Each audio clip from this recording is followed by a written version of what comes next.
সেজি রাস উৎসৱ রাসবিহারী দামৰ মধ্যে প্রতি বছর রাস উৎসৱ পালন করা হয়। বাংলাদেশের প্রাচীন রাসস্থলন যে বোয়ালহাৰী শাকপুরা গ্রামতে 2025 সালত 36তম শিখ বিগ্রহর প্রতিষ্ঠা আর রাস উৎসৱৰ 70তম বর্ষপূর্তি উপলক্ষে এবছর 5 দিন ব্যাপী নাম সংকীর্তন, কৃষ্ণলীলা প্রদর্শনী, মনোজ্ঞ সঙ্গীত অনুষ্ঠান এমনকি রাসমেলা উদযাপন করা হয়। রাস উৎসৱৰে কেন্দ্র করিয়ারে প্রতি বছরের মতো এবছরও দূর দূরান্ত ভক্তবৃন্দর রাস উৎসৱ চাইতে বেশি আনায়াডে নানা ধরনের কৃষ্ণলীলা প্রদর্শনী করা হয়, যা আনরে দেখাবার চেষ্টা করছি।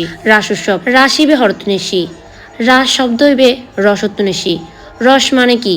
রস মানে আনন্দ, দিব্য অনুভূতি, দিব্য প্রেম। লীলা অর্থ কি?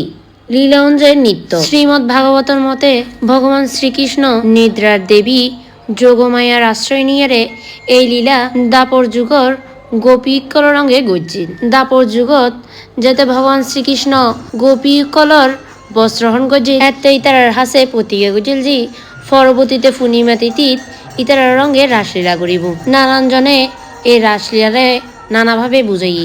ভারতের উত্তরপ্রদেশত মথুরা, বৃন্দাবন, পশ্চিমবঙ্গ নদিয়া, উড়িষ্যা, আসাম এমনকি মণিপুরী সম্প্রদায়ের মানুষ সকল রাস উৎসৱ বিশেষভাবে উদযাপন করে। রাস নবদ্বীপর শ্রেষ্ঠ উৎসৱ।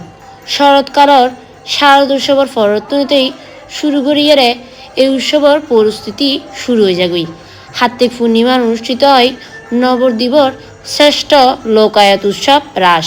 এডে রাসর প্রধান বিষয়ত যে মূর্তির বিশালতা, অপরূপ মৃন্ময়ী মূর্তি নির্মাণ, নানা রূপে শক্তির আরাধনায় নবদ্বীপের রাসের প্রধান বৈশিষ্ট্য। রাস মূলত শ্রীকৃষ্ণর ব্রজলীলার অনুকরণে বৈষ্ণবীয় ভাব দ্বারাই অনুষ্ঠিত ধর্মীয় উৎসব।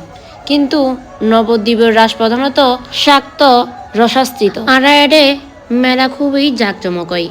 যেমন আড়াতে এসি এতে খুবই মানুষ কম আছিল, কিন্তু আস্তে আস্তে যত সময় বাড়িব মানে যত দিন যাইব এর মানুষ তত বেশি হইব, ভিড় হইব। নানা ধরনের মেলার আয়োজন হয়।